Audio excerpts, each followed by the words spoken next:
So, the Carolina Panthers have had an interesting week to say the least at linebacker and kicker. And in today's video, we're going to get into what's been going on. You're listening to Money in the Bank. So we started this week off with Jermaine Carter being named the starting middle linebacker of the Carolina Panthers. He's had a great camp. He's been the most active in the camp at that position, so not really any surprises there. Now, the biggest surprise came when the Panthers traded away Denzel Perryman to the Las Vegas Raiders. Now, I was highly disappointed by this. I will not lie. Coming into this season, out of all the free agent signings that we made, I thought Denzel Perryman could have been one of the most impactful because we had such a, I don't even know what to call last year's middle linebacker play, but it just wasn't very good. If you get what I'm saying. So I thought he was a huge improvement from Tahir Whitehead coming into this year. Jermaine Carter had kind of been pushed to the back of the line, and I didn't really know whether the team saw a future with Jermaine Carter being the starter. He had shown flashes in the past. He showed flashes towards the end of last year, and he's had a great camp. Him and Frankie Louvu have been two of the most active guys in the camp thus far at that position. They've both made great strides. And Denzel Perryman being out with a soft tissue injury, being able to come back and then being out with a foot injury, it just wasn't meant to be for Denzel Perryman here in Carolina. I wish him all the best. I had high hopes for him, and hopefully he takes those high hopes and high expectations and applies them to his new team in Las Vegas. Now, we'll move on to the kicking situation. Now, the kicking situation has been one we've discussed on the podcast, and one that me and my co-host Jeff were just, puzzled that we never brought any competition in to go along with Joey Slott. The Panthers changed that. They brought in Dominique Eberle, I don't know how to pronounce his name. He came in for a kicking competition against Joey Slott, outperformed him, but not good enough to warrant Slott being released. So Eberle was released.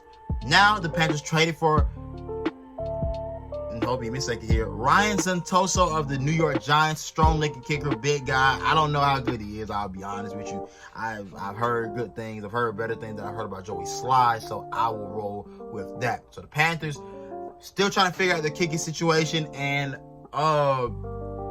yeah, that's pretty much it right now. I mean, hopefully we get this figured out, because the last 2 years we lost a bevy of games because we can't hit field goals. And I don't care about how big his arms are. Damn it, can you kick? Do your job, man. But yeah, that's pretty much all I have to say about the transaction side of things for the Carolina Panthers. And I'll get into a quick preview of the game tonight in Charlotte versus the Pittsburgh Steelers. So we are expecting to see a lot of the starting lineup here tonight in Carolina. Sam Darnold, the rest of the crew defensively. I think I've seen what I needed to see defensively from the Carolina Panthers. Phil Snow has continuously improved with his group. I would expect for them to keep going. I saw a good bit of J.C. Horn. I saw early flashes of J.C. Horn that I liked, that I wanted to see. Hopefully he can put it together for a quarter or two, and hopefully the Panthers can go on to have a great defensive year, which I expect them to, with the talent that they've added on that side of the ball. Now, offensively, the quarterback position is the only position we're really worried about. That and the offensive line. Greg Little, since he's been traded, has been rumored to be doing well with this new team. Will the Panthers regret that? I don't know. Again, Sam Darnold, what are we going to see from Sam Darnold? We saw two passes last week, and one of them where he stared it down completely until he threw it. We got to see something from Sam. I don't need to see Christian McCaffrey tonight. I'm cool with rolling with Chuba Hubbard and whatever backup running backs you want to roll with. The receiving group, Terrace Marshall and Shi Smith have been phenomenal. Tommy Tremble has shown flashes as well. I have no questions there, but just the offensive line, left tackle specifically, and the quarterback is what we're looking at here. Don't really care about who wins or loses this game. It's all about having a good showing, and can you put together a good performance. Cleaning up the penalties. That's one thing I want to see tonight too. You had the DBO sign up earlier, and you beating yourself every time since that sign has been up. So I want to see improvement from this team from week to week. Matt Rule is a guy I'm looking at right now. Him and Joe Brady.